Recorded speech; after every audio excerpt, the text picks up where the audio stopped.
वज़ीर-ए-आज़म शहबाज शरीफ ने पाकिस्तान के कौमी शायर अल्लामा मोहम्मद इकबाल रहमतुल्लाह अलैह को खराज अक़ीदत पेश किया।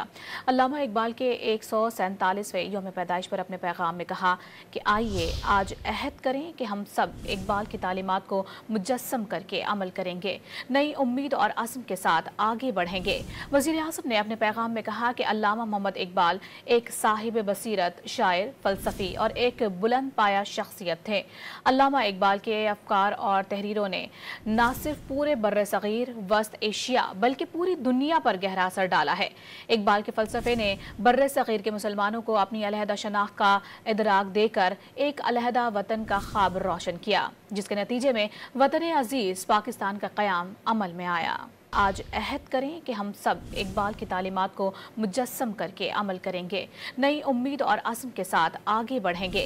वज़ीर-ए-आज़म ने अपने पैगाम में कहा कि अल्लामा मोहम्मद इकबाल एक साहिब बसीरत, शायर, फ़लसफ़ी और एक बुलंद पाया शख्सियत थे।